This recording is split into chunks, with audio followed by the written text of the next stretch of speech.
Is this thing on? Yep, you're good. See? Hey, kids. Hey. And millions of listeners out there. Millions of listeners. My name is Chris Walsweer. And I am Brian Bruno. And we are starting a podcast. And we are going to, in my opinion, try to lend a dose of humanity to ourselves and to the other people we bring in to interview. Would you say that sums it up? I like the dose of humanity. Yeah, just kind of that. They everything's so formal around That's here. right. We can talk about that. Mm-hmm. Don't get me started. Yeah, but I think we're gonna try and do this. It might be an awful podcast, might be a good podcast. Talk about whatever, and hopefully at some point we'll have callers. That's my dream is callers. Piping. I'm sure Jared Leto, a.k.a. Breedy, can figure out a way to pipe in callers. some live. Well, we'll take that call, or like we texters. can even take a call, and I think that my phone on speaker would be captured. We probably have to be a little careful with it. Well, yeah, that's a problem for another day because today there's it's all business. Calls. So we're going to start the podcast. I'm going to ask. We are going to be the subjects of the first podcast. I know that seems relatively narcissistic, but the point of that is we're going to try and at least lend the human element to ourselves so that when we bring in a guest to talk to, they feel comfortable with the format. They will have had experience with the format that we are kind of setting up. And as narcissistic as it is, we are, if nothing else, honest and are both narcissists. So I feel fitting. I wasn't excusing them. No, I know. I wasn't saying. I know you weren't. Yeah. But just so they know that we know. Yeah, I know that you know that we will be the only two listeners to our podcast. That is the best part of it. We do have at least two listeners. Although I probably will tune out after about 20 minutes of it. So it's like 1.5 listeners. Bruno listened to the whole thing a couple times, 3 to 4 times. Probably. He'll run to it. Yeah, well, that's true. It'll motivate me. Anyway, we are going to try and keep our jobs throughout this whole process as well. Which will prove difficult. Yeah, at times. But we do love this place, and that's why we're doing this podcast. And we will also try and bring you stuff about the school that's going on. If we have any insight, quick little snippets. If I see one of the meat sticks walk in the hallway, I'll grab him in here and ask him how football is going to do tonight. So, we want this to be sort of a Regis thing, and we want to represent the Regis community pretty well. Starting things off, I'm going to ask Mr. Bruno a series of questions, just kind of introduce the format that we're working with. So, without further ado, Mr. Bruno, are you? I'm ready. Okay. I would say that I did some thinking last night. Like, hey, what do I want to ask? Oh no. I mean, that. Like I said, I wanted to elicit like really quality responses. So I think like the first thing we have to start with is what got you here to Regis? That's a very complicated question. And there's a lot of steps involved. I mean, for those who have heard the story before, which is maybe a few of you out there and listening land, I can actually say that there was a day in high school, sophomore year, where I thought maybe this is something that I should do. Not necessarily Regis, obviously, but teaching. Jesuit school, St. Louis, the St. Louis University High School. Baby Billiken. Mm-hmm, the Baby Billikens. That's an interesting, looking back on it now. Anyway, so had a great teacher, Mrs. Coldren. But it was one of those days where a teacher shows up like 5 minutes late. So if you've had walls in class, it's pretty much what happens for you every single day. And that was unnecessary. She was late for once.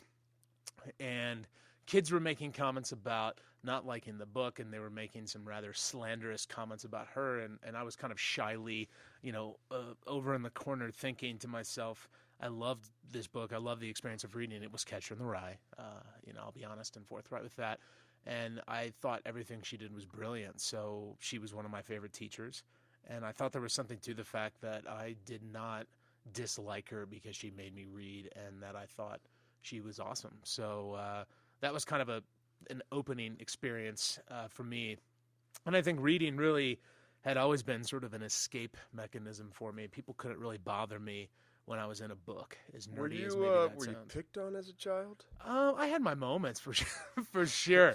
And those stories. You look like you were picked on. Yeah, as a yes child. and no. I did a lot of the picking on, there's a couple different ways, but, my next door neighbor growing up, Peter Fry, great guy now, we're buds, but. All right, legal.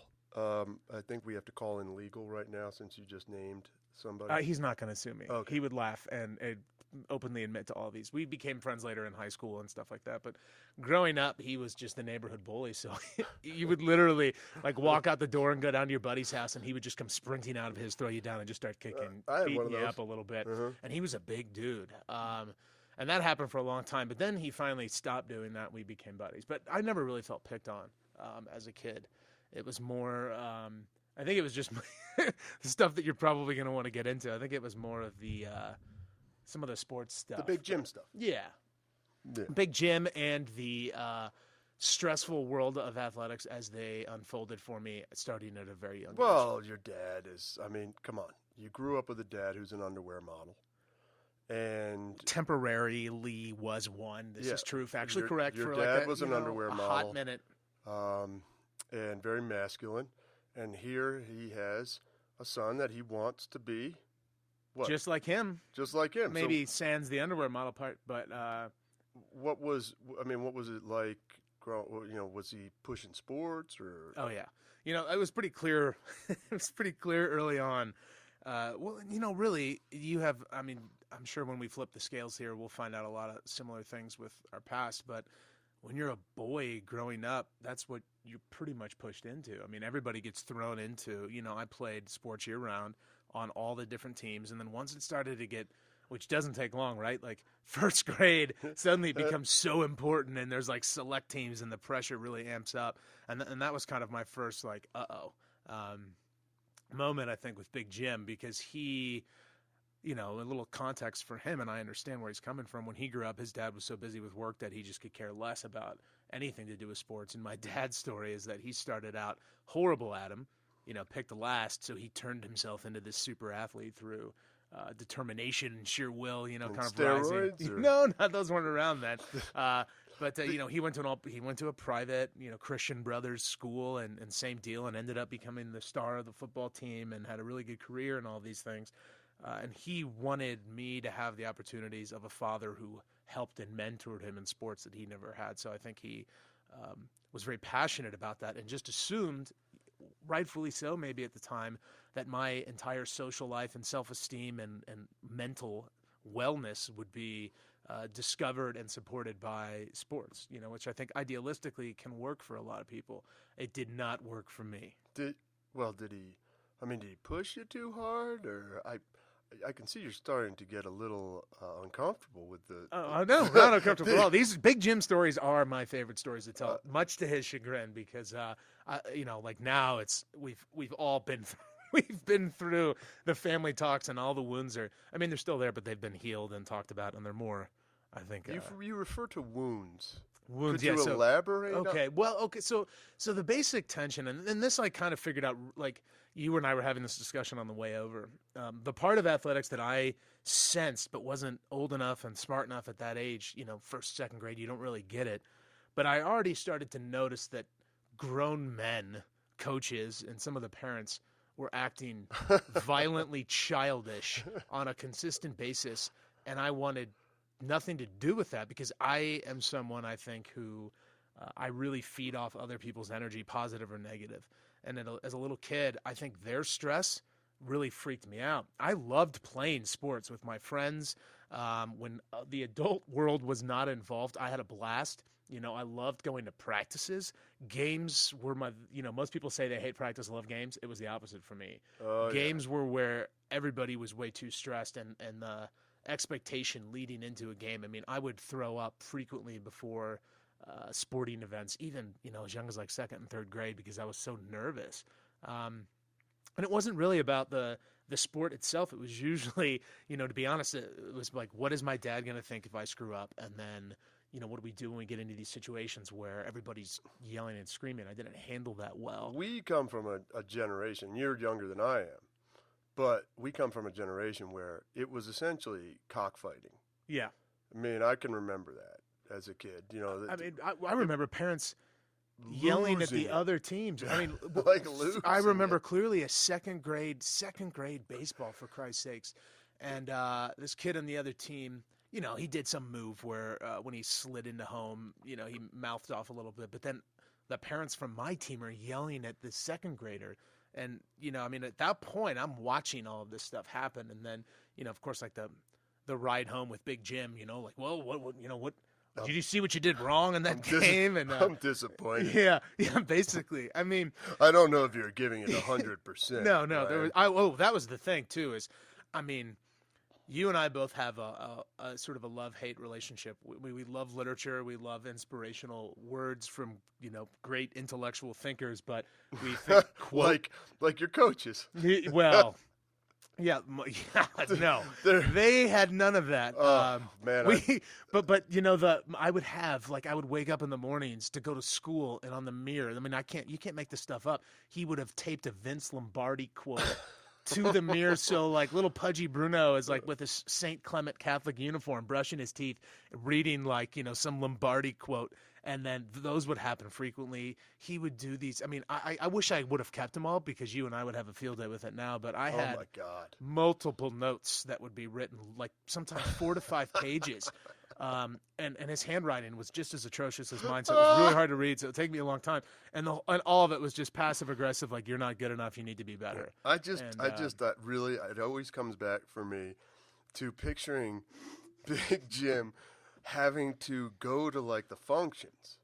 Oh, because it must have been horrible for him. For his, I think you hurt him more than he hurt you. Yeah, probably. Which good. I'm glad. I think his score is pretty settled. It depends though, because for a while, I kind of held my own in, especially in baseball. Like as a catcher, I loved it. I thrived. I could throw a lot of people out, and I was mean. So. That helped a lot, and people were complimenting me. But you're in little league, so it doesn't matter yet.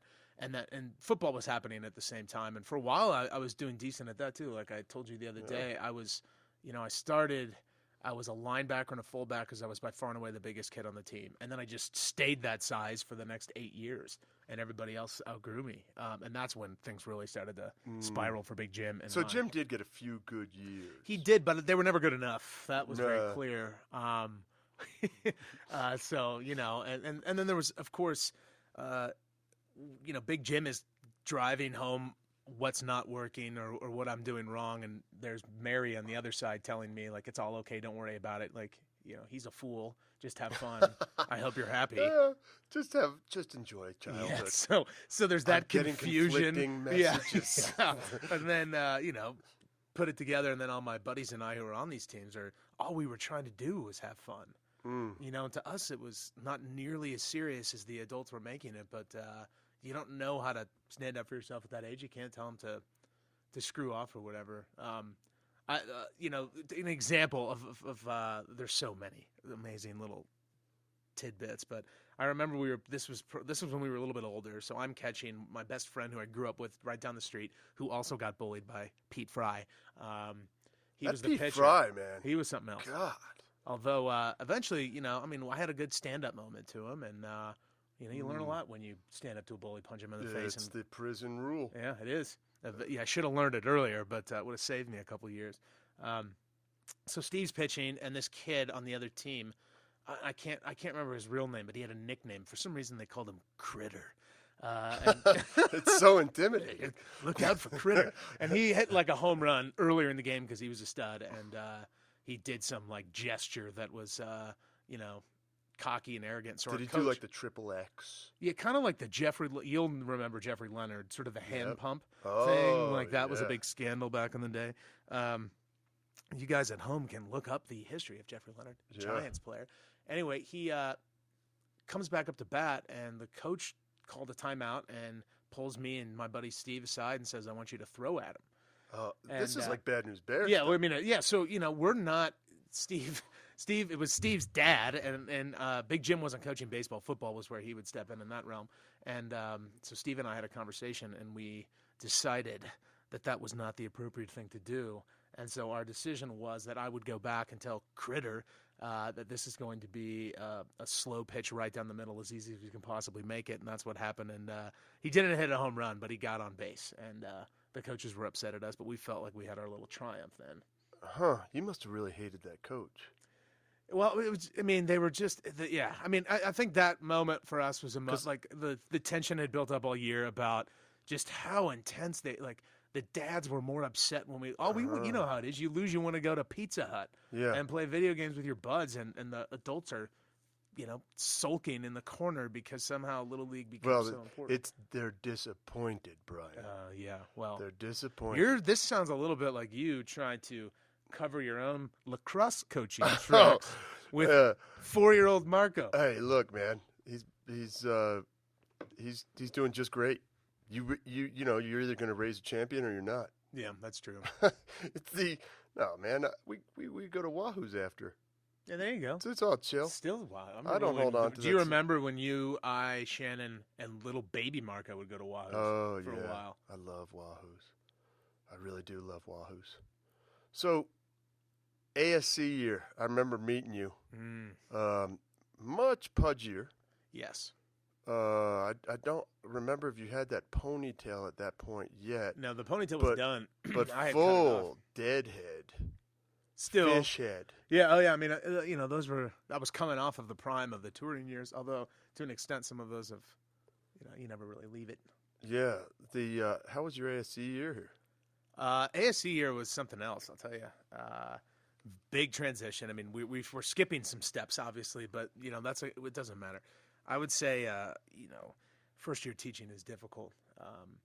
I honestly, this was a horrible thing when it happened, but I didn't know any better. And now looking back on it, I'm so glad it did happen this way. But what, ASC? Well, the way that it happened too. Yeah. Well, that too. I mean, God, I would never want to go back and relive. It's like pledging, Mm-hmm. Like it's miserable, but you get through it, and then afterwards you're like, how did I get through that? I think the thing that I remember was the night before the first day of class was when I found out what I was going to teach. I had no idea. So I got handed a Brit-Lit textbook by Mr. Jeffrey, at that time, Schieberhauer. And he's like, I'm really sorry, but, we weren't sure where we were going to fit you, so this is it. And then I had to show up. We figured out where we would fit you this morning. Yeah. And then I also taught oral communications. And then the beauty of ASC year was the computer class. And I still to this day know nothing of technology, but they put me in charge of Weidman and I he was my ASC partner. We were the only computer literate. They called it comp lit.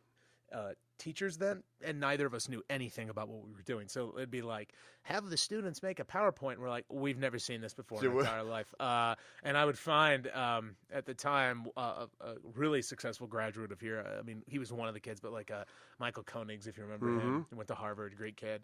I think I would be like, hey, man, you know how to do this, right? And he'd be like, yeah. And I'm like, walk around and teach everybody how to do this. And then I would play tunes in the corner. And that was how I taught that class. But, well, as long as you had Koenigs. I mean, Koenigs could teach pretty much any class here. Yeah, so. I had him in everything, and he was the man. I would also say, though, that year, too, I sat in a lot of Sid Timmy's classes. I sat in a lot of Jeff Schieberhauer's classes. And it's Jeff Howard. Jeff Howard now.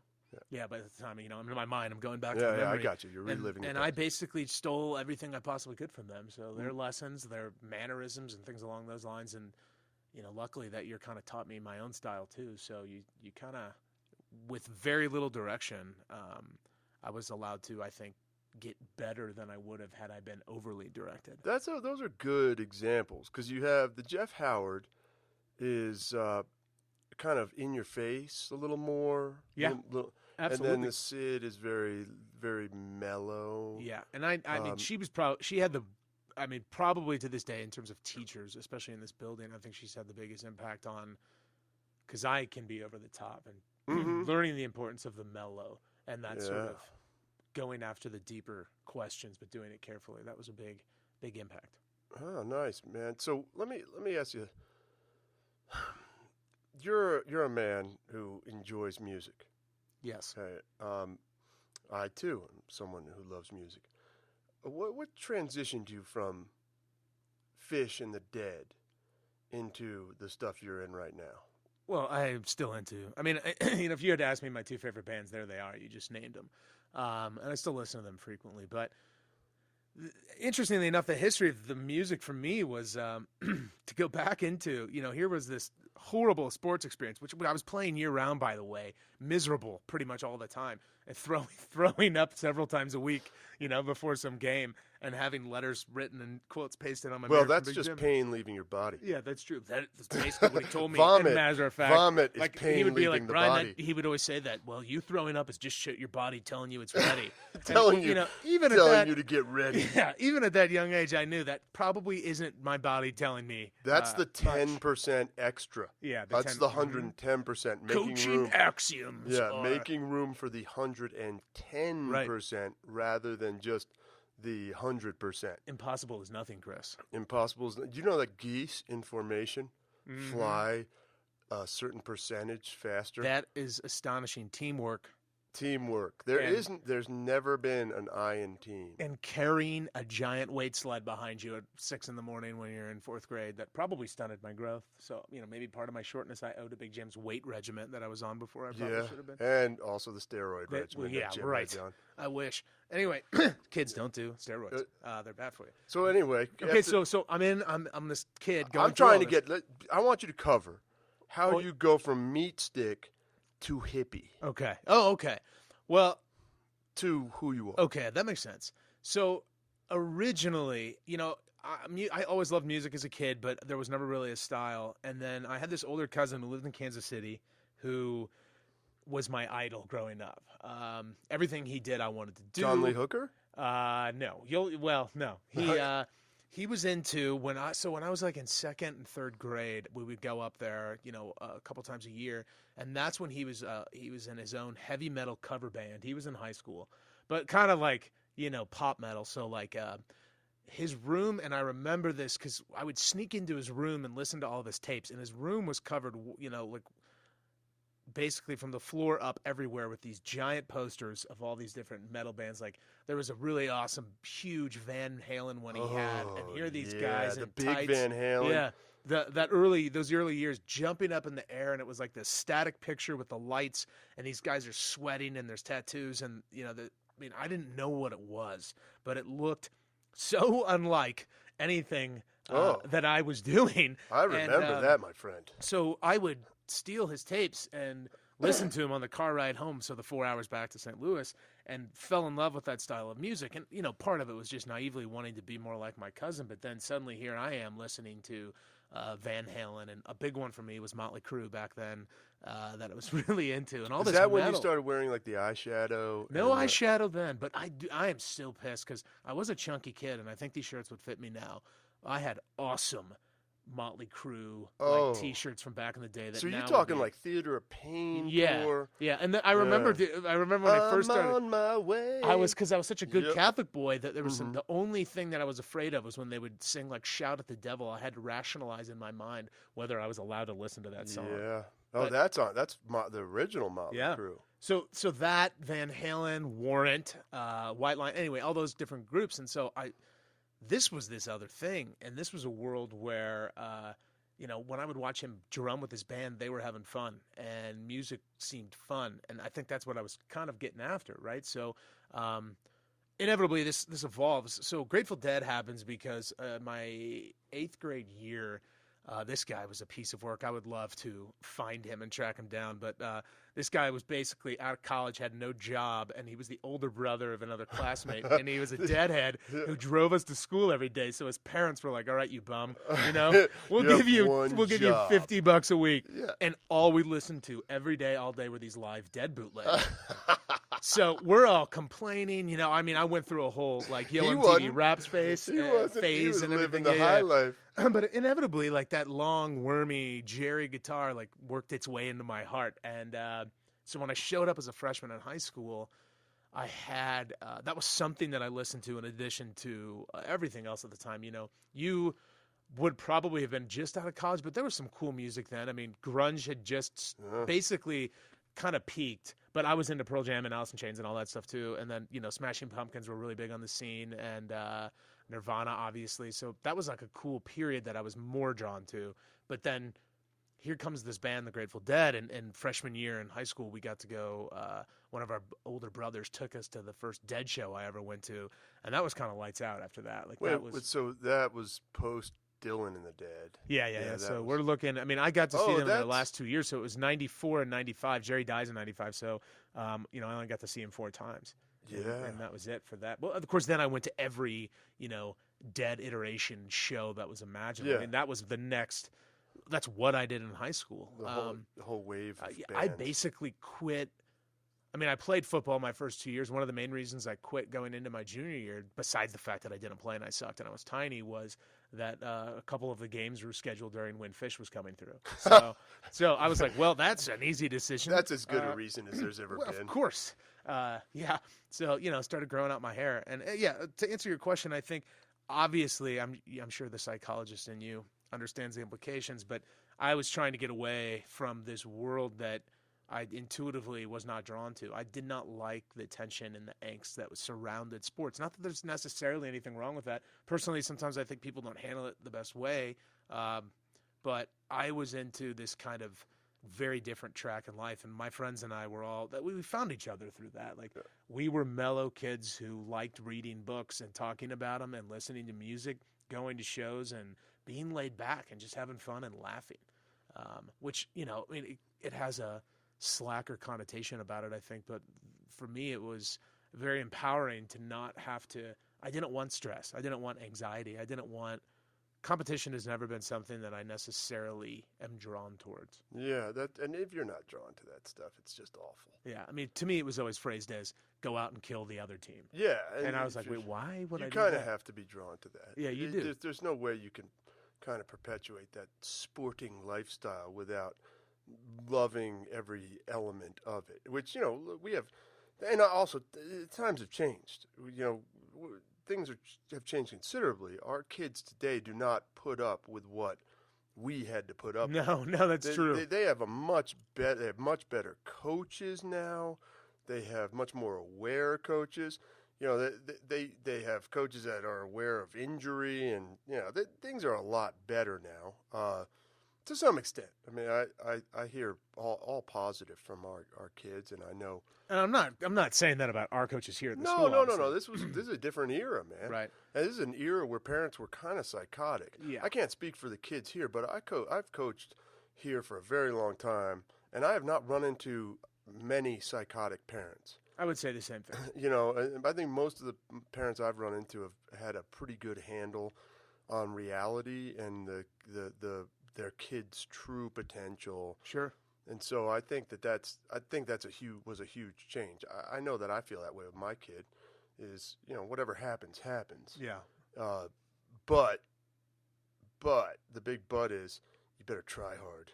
Yeah, because I'm not gonna watch you not try hard. And there's a slippery slope there. Yeah, I know. Next thing you know, it's like a 12-pack at games before I coach. Yeah, you have. We had those parents. Yeah, it's been. I think these kids have a lot better in terms of the mentality of the coaches. Every coach I ever had growing up, everything for the most part was about them, not about you. Kids. Without a doubt. I mean, everything about my childhood in sports, when it came to my father's interpretation, was about him. Yeah, it wasn't, and about my father too. My father was a star football player too. Yeah. Not an underwear model though. Not an underwear model. Right. Yeah, so he didn't have that. Big Jim was a dentist, for the record. He had one little foray, and it was Jockey that he worked for. Mm-hmm. And he went on, I don't remember if it was, no, it was Maury Povich or Sally. It was one of the two. Sally Jesse Raphael. We've seen somebody dug that up. Well, no, we can't find it. The only way I found out about it is my dad turned 40 and his buddies made the spoof video, and it was priceless. Actually, Pete Fry's dad starred in it, and they basically just mocked my dad in this little sequence, which was hilarious. And then I'm watching this, so I'm laughing, and there's this it kind of went to the gray out for a minute, and all of a sudden this clip comes on, and I'm like, oh, they must have recorded over the show. And as I'm walking up to turn off the VCR, there goes my dad across the screen and his Jockey briefs. And I'm like, oh, my God. It is. So they hid that from me. But then I found out about it. And this was in the era of, where I was kind of getting revenge at Big Jim by, making fun of him in the proverbial way that Yeah. like sons will do when you're in high school and you can do funny little pranks. So I had all my friends over and I would just show everybody the video.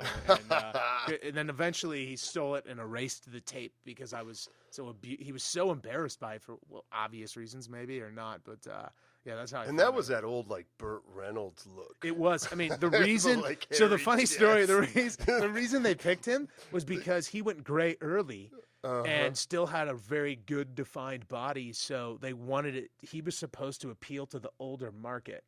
So he was, and he kind of had like the Richard Gere thing going, and that was sort of popular then. So it was funny. All these young guys with like waxed chests come out, and then my dad with his hairy chest came out, and they even like kind of make a line. Whoever it was, it was Jim Palmer actually was the guy that was the head sponsor, and my dad met him, and like they were kind of buddies. I'm sure they talked about sports. Well, Jim Palmer was like the king of jockey. Yeah, he was. Yeah, another one. That's awesome. So musically, what have you been doing? Lately, I mean, it kind of depends. I go through phases. I think I told you, when we did our first round that we thought we would get in trouble for, so we're now doing a different one.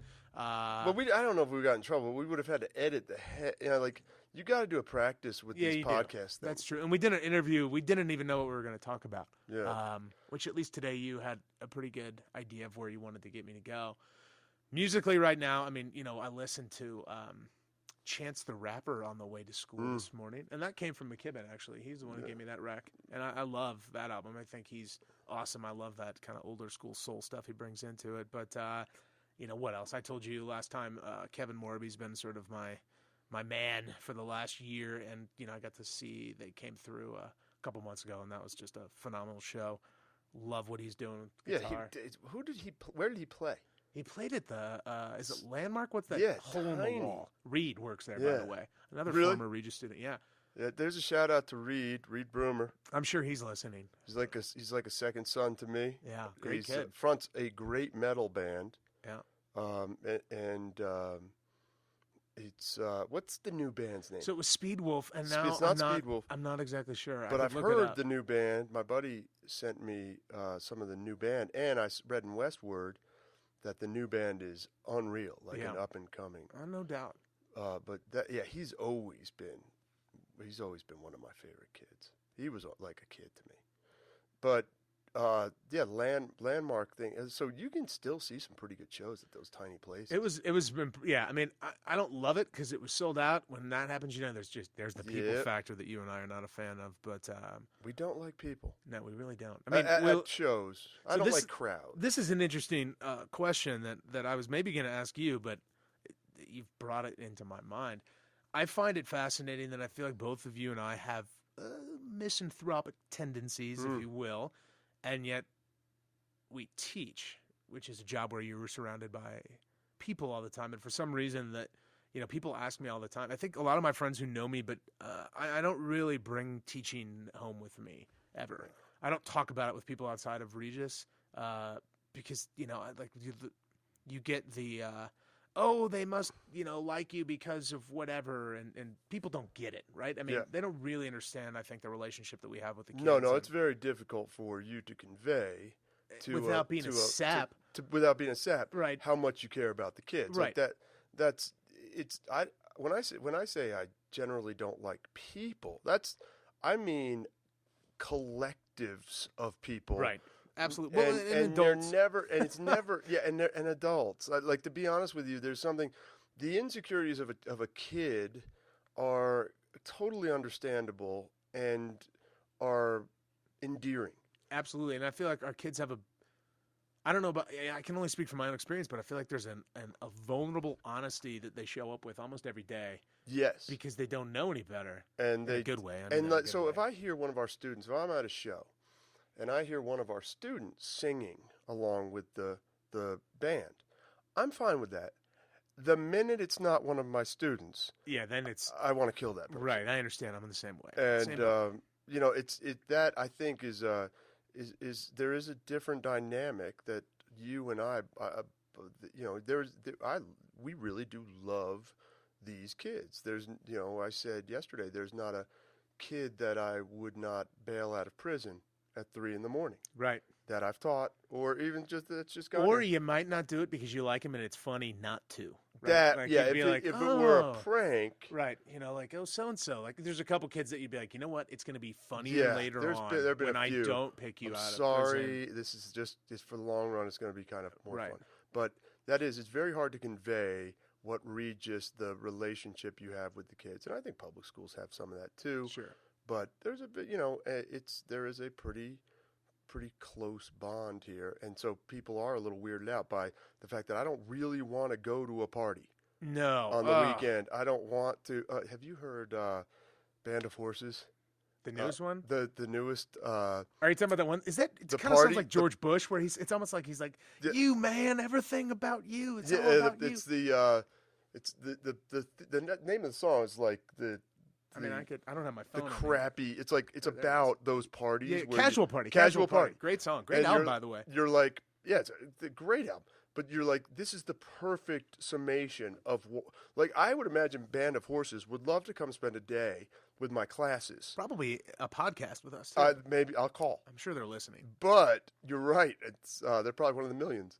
But they hate going to a casual party. That's who I am. When I say that I really don't like people, it's I don't like those kinds of things. I like organic collections of people. Absolutely. And I mean, this is, I think we definitely have that reputation of being, what do you want to say? I mean, sometimes sort of, Surly. Surly, right. I'm trying to think of a cleaner word to use than maybe what people would probably call us. But, yeah, it's very hard for me outside of school sometimes to be drawn. Like, I talk all the time in class, sometimes maybe too much, some would argue.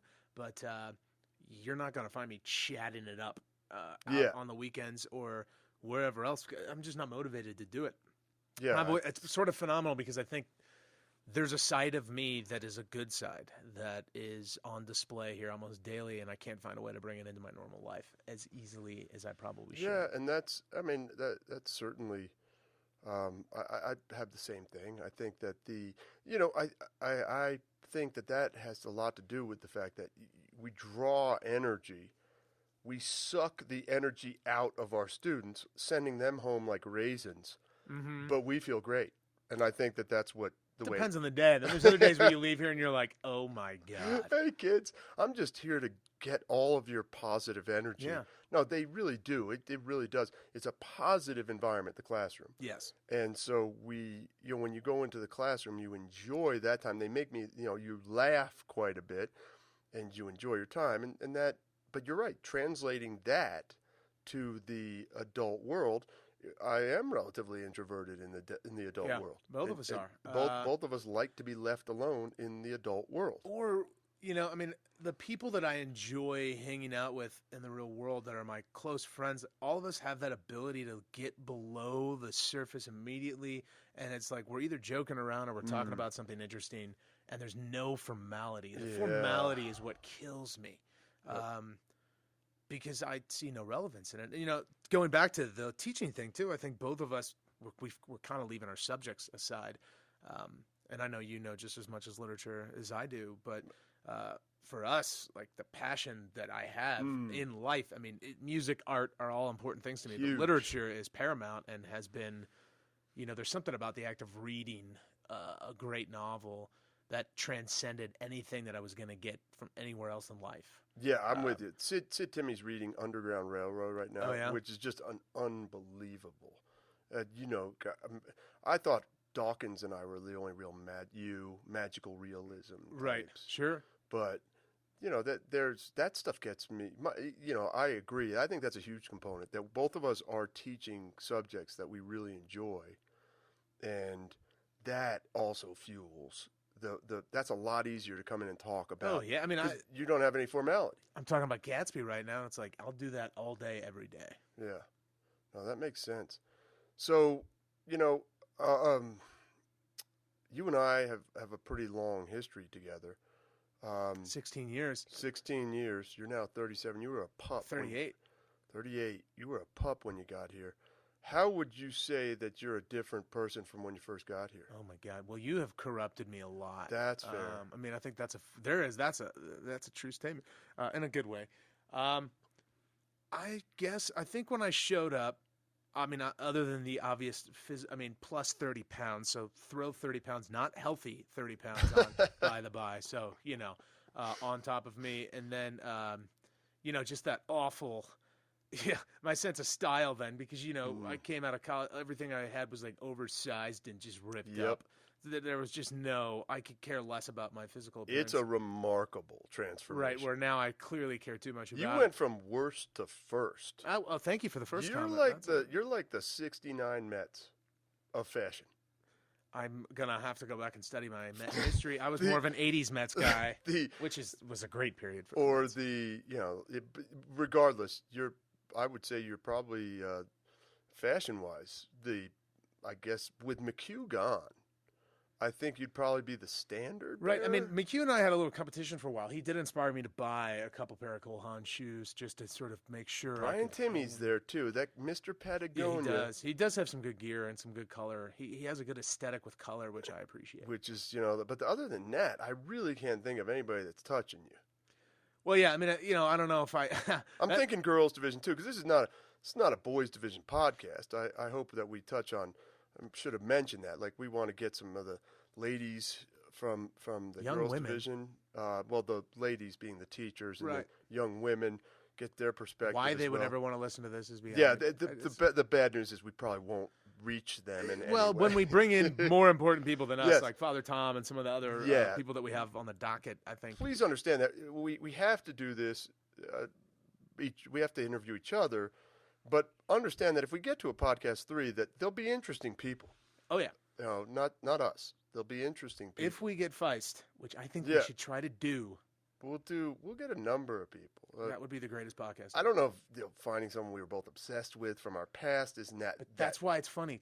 You and I both said we wanted to be vulnerable on this. Yeah. Telling that story and then asking and having her be there would be the greatest revelation. Both of us agree that I think both of us agree that teaching and the secret to good teaching from our perspective is being able to create a human contact with students. Right. And I want students to know my flaws, the multitude of my flaws, and I want them to share their flaws. I want everybody to just kind of understand, hey, man, we're all in this together. Just because I'm ridiculously intelligent doesn't mean that I'm not one of you. That's right. Don't be intimidated by the mind that is in front of you. I'm just old. I try and explain that. I'm just old. It's not intelligence. It's just old. That's all we have. But we both talked about this before. I so wanted to know what my teachers knew. Uh-huh. The bright ones anyway. And I had plenty of them growing up. But, I remember just wanting to steal all their thoughts. I just looked up to that intelligence more than almost any other attribute. Yeah, and I had incredible. I went to a great prep school, and I'm not equating myself to them. No, but the teachers I wanted to hear. I would have loved to hear a podcast from some of our teachers. I probably would have been bored senseless, but it was always when you found out some things about people. When I think people want to learn about the backstory, and I think we have some great people on this campus and in the community that we can bring in and do a pretty good job interviewing. I believe you are right, Chris. Anyway, brother, we gotta kind of call the first one. What are we forgetting? Anything? I'm sure we have no editing here. I think we've been pretty good. Yeah, so far I feel clean about this podcast. I'm trying to think if there was another. I was wondering what you would try to pull out. I was on the way to school this morning and I was thinking. I didn't know if you were going to ask this, but you talked about we've known each other for 16 years. I want to say the first time we actually really hung out, other than like those stupid trivia nights. Oh, yeah.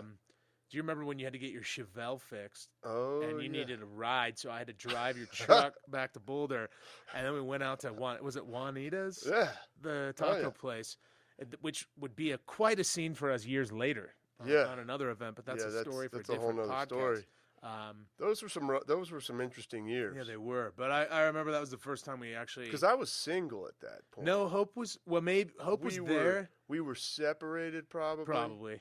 But you had those two awesome huskies. Dogs, yeah. And And then we had to get up. Well, now I get up at 5 every day, but I think we had got up at 5 to drive all the way from Boulder to Regis. Yeah. And just we're jamming out the Sublime.